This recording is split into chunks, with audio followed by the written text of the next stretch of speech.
नमस्कार, कल की तैयारी देख रहे हैं आप। मैं हूं आपके साथ प्रशांत पांडे। और इससे पहले कि शो के बारे में मैं आपको जानकारी दूं, आगे बढ़ूं इससे पहले इस वक्त की कैनरा बैंक न्यूज हेडलाइंस। बाजार में उतार चढ़ाव के साथ कारोबार। निफ्टी 25,550 के नीचे बंद तो बैंक निफ्टी करीब 130 अंकों की तेजी के साथ 57,450 के पास बंद। डिफेंस शेयरों में मजबूती, 2.5% की तेजी के साथ भारत डायनेमिक्स ने छुआ नया शिखर। Bharat dynamics, Mazagon dock, HAL भी 1 से 2% मजबूत। नुवामा की खरीदारी की रेटिंग से रिलायंस में लगभग 2% की तेजी। नुवामा ने लक्ष्य 1708 से बढ़ाकर 1801 किया। कारोबार में रीस्ट्रक्चरिंग की खबर से अपोलो हॉस्पिटल्स में 3.5% से ज्यादा की तेजी के साथ निफ्टी का टॉप गेनर बना। फार्मेसी और डिजिटल हेल्थ यूनिट्स अलग होंगी। नई कंपनी न्यू को अगले 18 से 21 महीने में लिस्ट होगी।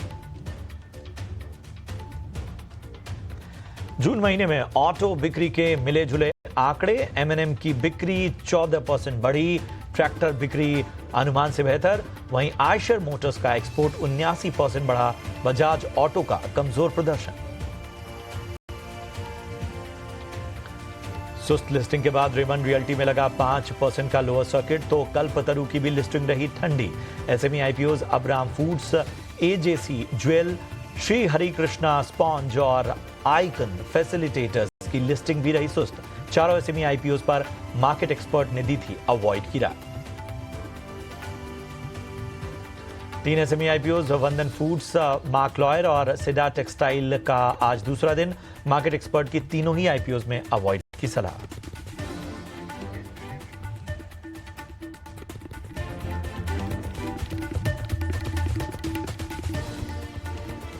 नमस्कार, स्वागत है आपका। आप देख रहे हैं कल की तैयारी। मैं हूं आपके साथ प्रशांत पांडे। इस शो में हम आज के बाजार का पूरा ब्यौरा, पूरी जानकारी बाजार बंद होने के बाद आपको देते हैं और इस आधार पर कल आपको किन लेवल्स का ध्यान रखना है निफ्टी और बैंक निफ्टी पे, ये भी आपको बताते हैं। और इसके साथ ही सबसे अहम बात होती है कि हम उन सेक्टर्स की भी बात करते हैं जहां पर आपको नजर रखनी है, यानी आपके रडार पे वो सेक्टर होने चाहिए। इसके अलावा एक बड़ा हिस्सा आपके सवालों का शामिल करते हैं, लेकिन इस शो में आप अपने सवाल हम तक पहुंचा कैसे सकते हैं, सबसे पहले जान लीजिए। YouTube पर पहुंचिए और YouTube पर आप अपने सवाल हम तक पहुंचाइए। याद रखिए, जो सवाल आज आप YouTube के कमेंट बॉक्स में हमसे पूछेंगे, उन सवालों के जवाब कल के शो में दिए जाएंगे। सोमवार यानी कल जो आपने सवाल पूछे थे, उनके जवाब आज की चर्चा में हमारे दिग्गज एक्सपर्ट देंगे। तो ये है तौर तरीका। और इस वक्त हमारे साथ जुड़ चुके हैं मेरे एसेट शेयर खान से विनोद मोदी साहब, मार्केट एक्सपर्ट। विनोद जी, बहुत बहुत स्वागत है आपका ईटी नाउ स्वदेश में। मैं आपके पास आऊं, जरा बाजार का ब्यौरा रख देता हूं। तो बाजार में आज देखिए, एक तरह से उतार चढ़ाव भरा कारोबार रहा, लेकिन एक फ्लैट क्लोजिंग कही जाएगी। 25,550 के नीचे जो है वो निफ्टी बंद हुआ 25,540 के स्तर पे। अगर हम बैंक निफ्टी की बात करें तो यहाँ 150 अंकों की मजबूती नजर आई। 57,450 के ऊपर बंद होने में कामयाब रहा। अगर हम निफ्टी के गेनर्स की बात करें तो अपोलो हॉस्पिटल 3.5% यहाँ खबरों के दम पर तेजी नजर आई और ये निफ्टी का टॉप गेनर रहा। बीएल भारत इलेक्ट्रॉनिक्स लिमिटेड लगभग 2.5% चढ़ा। इसके अलावा एसबीआई लाइफ लगभग 1.5% की तेजी यहां देखने को मिली। रिलायंस और एसबीआई लाइफ के अलावा एशियन पेंट्स में हमने देखा कि अच्छी तेजी देखने को मिली। तो ये पूरा ब्यौरा निफ्टी गेनर्स का। लूजर्स की लिस्ट में नेस्ले टॉप लूजर, 2.25% की गिरावट। एक्सिस बैंक 2% से ज्यादा टूटा। श्रीराम फाइनेंस में लगभग 1.5% की गिरावट रही। ट्रेंट, इटर्नल और टेक महिंद्रा में 1 से 1.5% तक का दबाव देखने को मिला। तो ये पूरा बाजार का ब्यौरा हमने आपके सामने रखा। और विनोद जी बताइए, कल के बाजार में क्या रणनीति रखनी चाहिए? Good evening Prashant ji. देखिए, डेफिनेटली आज अगर देखें तो लास्ट कुछ 1-2 महीने से देखें तो मंगलवार और बृहस्पतिवार को थोड़ा ज्यादा वॉलेटिलिटी रहती है बिकॉज ऑफ एक्सपायरी फैक्टर। तो मुझे लगता है कहीं ना कहीं आज का जो कुछ स्टॉक्स में जो बहुत ज्यादा वॉलेटिलिटी दिखा, मुझे लगता है वो एक रीजन रहेगा। बट कल का बात करें या फिर आने वाले हफ्ते या महीने की बात करें, हमारा व्यू मार्केट में अभी भी बहुत पॉजिटिव है। डायरेक्शनली मार्केट मुझे लगता है अभी भी सेट है नया हाई बनाने को, राइट? वो मुझे लगता है कि अ, आप ज़रूर देखेंगे 1 से 2 महीने के पीरियड के अंदर। और जहाँ तक जो जो सबसे जो क्रूशियल चीज़ जो चालू हो रही है, वो अर्निंग्स चालू हो रही है। Earning season probably next week onward मुझे लगता है, given the kind of thing जिस हिसाब से लास्ट प्रीवियस क्वार्टर में कमेंट्री रही है, जिस हिसाब से इकोनॉमिक एक्टिविटी चली है, मुझे नहीं लगता है कि किसी प्रकार का अर्निंग्स में बहुत बड़ा नेगेटिव सरप्राइज़ आने वाला है। और जैसे हमारा अभी भी मानना है कि जो अर्निंग्स जो कट का जो साइकिल हम लोग जो देख रहे थे लास्ट 5-6 क्वार्टर से, वो अभी पीछे छूट गया है। यहाँ से मुझे लगता है अर्निंग की बहुत अच्छी क्लैरिटी दिख रही है, जिसका सीधा प्रभाव मुझे लगता है मार्केट में दिखने चाहिए, स्टॉक परफॉर्मेंस में दिखने चाहिए। तो यस, कुल मिलाकर के हमारा नज़रिया मार्केट में काफ़ी सकारात्मक है। और हमारा अभी भी मानना है कि लगभग हम 1000 पॉइंट, 1100 पॉइंट दूर है मार्केट का ऑल टाइम हाई से। वो हम मुझे लगता है आने वाले दिनों में या हफ्तों में मार्केट बनाएगा। ठीक है, तो ये है राय आपको मिलती हुई आपके स्टॉक पे। चलिए बढ़ते हैं आगे और अब आपके सवालों को अपनी चर्चा में शामिल करते हैं। लेकिन एक बार फिर से बता दें कि आप अपने सवाल यूट्यूब पर हम तक पहुंचा सकते हैं। यूट्यूब पर सवाल भेजिए तो याद रखिए कि आज जो आप सवाल पूछ रहे हैं उसके जवाब कल मिलेंगे। अपना और अपने शहर का नाम सबसे पहले बताइए, किस स्टॉक पे आपने सवाल है वो बताइए, किस भाव पे लिया है, कितनी क्वांटिटी में लिया है और आपका नज़रिया क्या है, शॉर्ट टर्म का या लॉन्ग टर्म का, ये ज़रूर बताइए। पहला सवाल मैं लूँगा शादाब खान का, और इन्होंने बीएसई लिमिटेड पे राय जाननी चाहिए। 50 शेयर हैं इनके पास, 2906 के भाव पे इन्होंने लिया है। काफ़ी शॉर्ट टर्म नज़रिया है इनका, 30 दिनों के लिए नज़रिया चाहते हैं बीएसई लिमिटेड पे। इनकी खरीदारी थोड़े ऊपरी स्तरों की है। अब बताएं क्या राय बन रही है बीएसई लिमिटेड पे, खासतौर पे Vinod ji?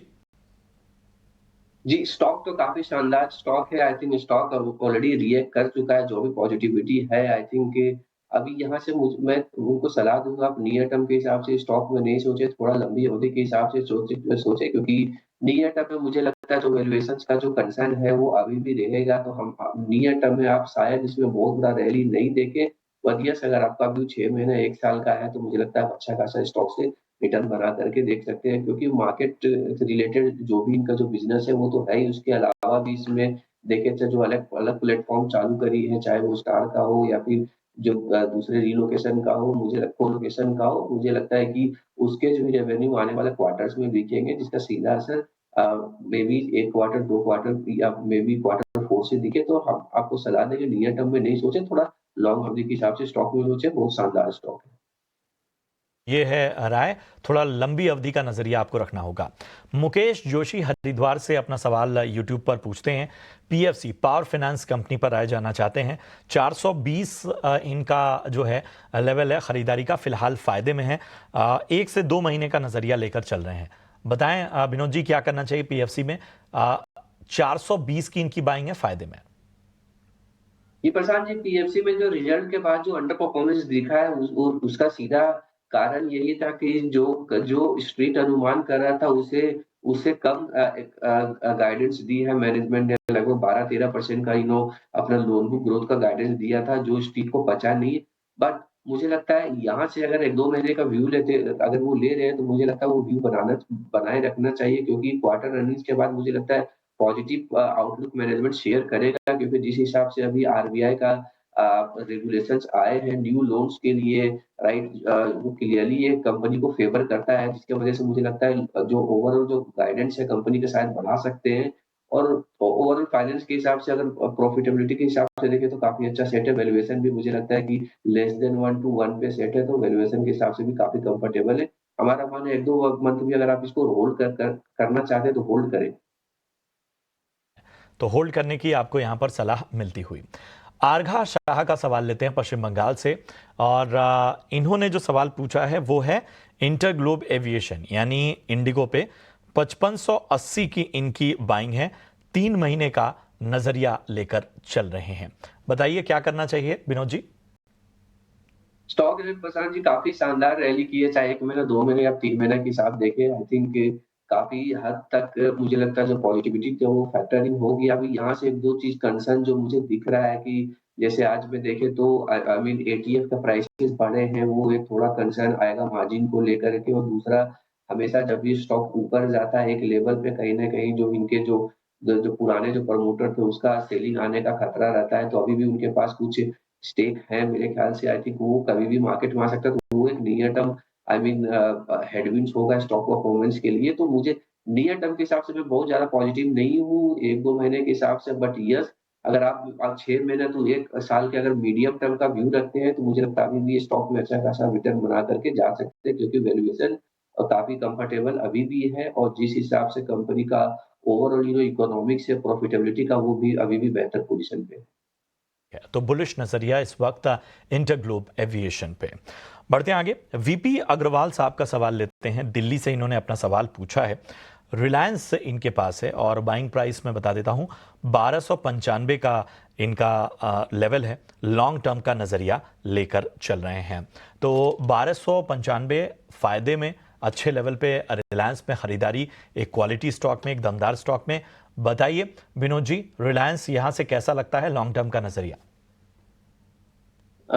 Certainly I mean Reliance है, जो भी निवेशक है लॉन्ग टर्म के हिसाब से देखे ये पोर्टफोलियो स्टॉक आपका होनी ही चाहिए, क्योंकि अभी भी इसमें मुझे लगता है बहुत वैल्यू अब बची हुई है, खासकर इसके जो इनहेरेंट कंपनीज हैं, चाहे वो कंज्यूमर के हो या रिटेल वाले हो या फिर टेलीकॉम में हो। मुझे लगता है अभी भी उसमें अच्छा खासा वैल्यू आने को बाकी है, जो वैल्यू अनलॉकिंग शायद दिखेगा। क्वार्टर अर्निंग्स की भी बात करें तो मुझे लगता है ये क्वार्टर जो अर्निंग्स क्वार्टर वन का चालू होगा वो भी ठीक नोट पे चालू होगा, क्योंकि जीआरएम ओवरऑल देख रहे हैं इंडस्ट्री का, सिंगापुर जीआरएम की बात करें तो उसमें इम्प्रूवमेंट हुई है। कुल मिलाकर के हमारा व्यू इस पे पॉजिटिव भी है। किसी भी इन्वेस्टर को अगर है तो आप लॉन्ग टर्म के हिसाब से ये निवेशक सोच ही रहे तो मुझे लगता है आपको होल्ड करना ही चाहिए। होल्ड करने की सलाह, पोर्टफोलियो स्टॉक रिलायंस। चलिए बढ़ते हैं आगे। रविंद्र चौधरी कोलकाता से यूट्यूब पर इन्होंने अपना सवाल पूछा है और जियो फाइनेंस पे राय जानना चाहते हैं। 285 इनकी बाइंग प्राइस है और लॉन्ग टर्म का व्यू लेकर चल रहे हैं, और लॉन्ग टर्म में बहुत लॉन्ग टर्म है, लगभग 10 साल का व्यू इन्होंने रखा है। तो विनोद जी जरा बताइए 10 साल के हिसाब से क्या जियो फाइनेंस आपको पोटेंशियल नजर आता है? हालांकि इन्होंने 10 साल बोला है, लेकिन लॉन्ग टर्म के लिहाज से जियो फाइनेंस आपको कहां तक जाता नजर आता है? लॉन्ग टर्म के हिसाब से definitely it could be a possible I mean potential multiplier मेरे ख्याल से, क्योंकि अगर डेफिनेटली इसके कुछ बिजनेस देखें तो अच्छे करते हुए दिख रहे हैं। 1 साल में ही इनका जो लेंडिंग का बिजनेस था वो लगभग वो 3 डिजिट से आई मीन अब 1000 करोड़ 1200 करोड़ से लगभग वो ऑलरेडी 12,000 करोड़ तक पहुंच गया उसका लेंडिंग का ईयूएम देखें। इसके अलावा जो उनके और भी पेमेंट बिजनेस है उसमें भी अच्छा ट्रैक्शन हो रहा है। इन सब के अलावा जो ऑफर जो इनको लाइसेंस मिली मिली है, चाहे ब्रोकिंग के हो या इन्वेस्टमेंट एडवाइजरी का हो, या फिर आप देखिए एएमसी में कंपनी ऑलरेडी एंटर कर चुका है, लाइसेंस भी मिल चुका है। मुझे लगता है ये सब का आप नंबर देखेंगे 1 डेढ़ साल में, राइट, बहुत बड़ा वे में आएगा, जिसका सीधा फायदा इसको वैल्यूएशन री-रेटिंग को मिलेगा, क्योंकि वैल्यूएशन के हिसाब से अभी भी मैं प्राइस टू बुक वैल्यू देखूँ तो लगभग मार्केट कैप अगर 2 लाख करोड़ है तो इसका बुक वैल्यू भी मुझे लगता है कि 1.15 1.2 लाख करोड़ का है। तो वैल्यूएशन वाइज़ काफ़ी कंफर्टेबल है। It's only the thing that re-rating potential मुझे लगता है वो आने वाले महीनों में या सालों में दिखेगा। बहुत उतना लंबा व्यू है, तब सर्टेनली होल्ड करके रखें। मुझे लगता है कि अ, अच्छा खासा वैल्यू इसमें आप बना सकते हैं। होल्ड करने की आपको सलाह यहां पर, और अच्छा खासा वैल्यूएशन यहां पर हासिल हो सकता है। चलिए बढ़ते हैं आगे। सोनू हमारे एक दर्शक हैं और इन्होंने जो सवाल पूछा है वो पूछा है केपीआईटी टेक में 10 शेयर है इनके पास, 1280 के भाव पे इन्होंने लिया है। इनका भी नजरिया लॉन्ग टर्म का है, तो विनोद बताइए लॉन्ग टर्म के नजरिए से केपीआईटी टेक 1280 की खरीद, हल्का नुकसान यहां पर होता हुआ, आपकी राय?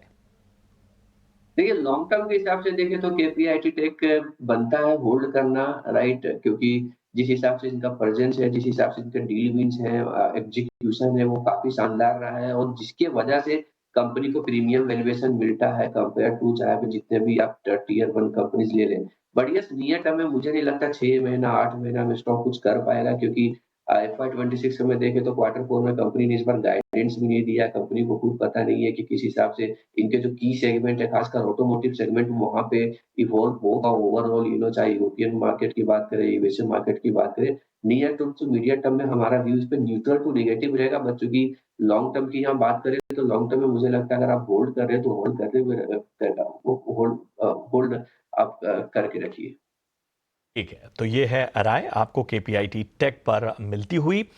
दर्शम कुमार रांची से सवाल है इनका, और इन्होंने 4,350 के भाव पे लिया हुआ है विप्रो, और राय जानना चाहते हैं। और जो ना माफ कीजिएगा, 4,350 शेयरों की संख्या है और इनकी बाइंग प्राइस जो है वो 192 की है। तो पहले तो दर्शम जी, बधाई हो आपको, शानदार स्तरों पर अच्छी खासी संख्या में आपने विप्रो लिया है, खूब सारा मुनाफा आप लेकर चल रहे हैं। और अभी कोई जल्दबाजी नहीं है विनोद जी, इनको 10 साल कोई जल्दबाजी नहीं है विप्रो में। तो बताइए 192 की बाइंग से क्या सलाह विप्रो में? प्रशांत जी, आईटी में सबको मालूम है, आईटी में जो कंसर्न है वो कंसर्न है ही है, ग्लोबल डिमांड को लेके या ऑर्डर न्यू ऑर्डर्स को लेकर के, डिस्क्रिशनरी इनकम को लेकर के। बट यस, विप्रो में ये एक ऐसा स्टॉक है जो रिलेटिवली काफी ज्यादा अंडर परफॉर्म किया है, उसके अपने वजह रहे हैं, चाहे मैनेजमेंट चेंज का हो या फिर एग्जीक्यूशन का हो। But yes, of late I think अगर मैं करंट वैल्यूएशन देखूं कंपनी का, जो लगभग 16-18 टाइम के बीच पे ट्रेड करता है फॉर 27 अर्निंग, मुझे लगता है ये सारा जो निगेटिविटी है ये वैल्यूएशन पचा चुका है। मुझे यहाँ से किसी प्रकार का वैल्यूएशन डी रेटिंग यहाँ से स्टॉक में नहीं लगता है। स्टॉक में खोने के लिए कुछ नहीं है, right? It's just only the matter of time, जब भी आउटलुक अच्छा होगा तो मुझे लगता है आप यहाँ से जैसा रिटर्न बना करके जाएंगे, क्योंकि आपका व्यू लॉन्ग टर्म के लिए, और मैंने कहा कि खोने को के लिए ये स्टॉक में कुछ नहीं है। ये क्वार्टर का भी अर्निंग शायद आपको निगेटिवली सरप्राइज करे, बट यस, मुझे वैल्यूएशन सब चीज फैक्टर इन कर रहा है, तो लॉन्ग टर्म के हिसाब से आप होल्ड करके चले। के हिसाब से होल्ड करने की आपको सलाह। नम्रता प्रजापति का सवाल लेते हैं। इन्होंने इंडिया सीमेंट पर राय जाननी चाहिए, और इन्होंने 312 के भाव पे इंडिया सीमेंट में खरीदारी की है, ये भी फायदे में है, और आगे का नजरिया जानना चाहती हैं। तो बताइए इंडिया सीमेंट कैसा लगता है? India cement I think UltraTech जब से एक्वायर करी है कंपनी को, मुझे लगता है इंडिया सीमेंट का जो ओवरऑल व्यू ही चेंज हो चुका है, राइट? क्योंकि जिस हिसाब से आप रिसेंट कॉन कॉल भी सुने, तो अल्ट्राटेक ने काफी अच्छे कमेंट्री दिया हुआ है इंडिया सीमेंट के लिए, खासकर इसके एबिटा मार्जिन के लिए वो सब्सटेंशियली इंप्रूव होंगे।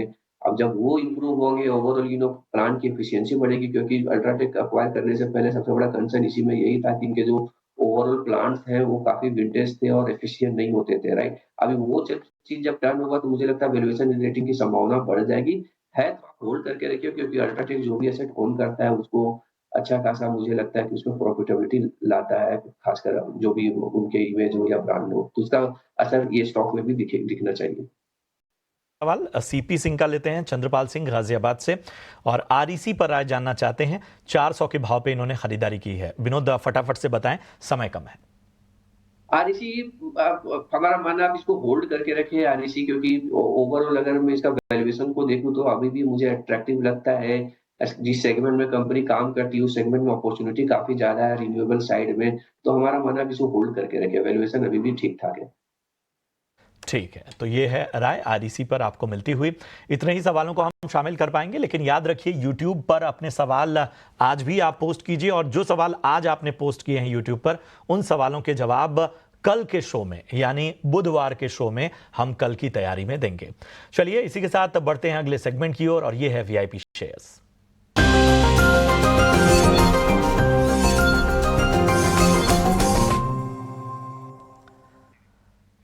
विनोद जी बताइए, वीआईपी पिक के तौर पर आज आपके रडार पे कौन सा स्टॉक है? वीआईपी के ये स्टॉक पे मैं आज तक हमारा पिक रहेगा स्टॉक चोलामंडलम इन्वेस्टमेंट का विद टारगेट प्राइस ऑफ 1900, एक साल का पॉइंट ऑफ व्यू से।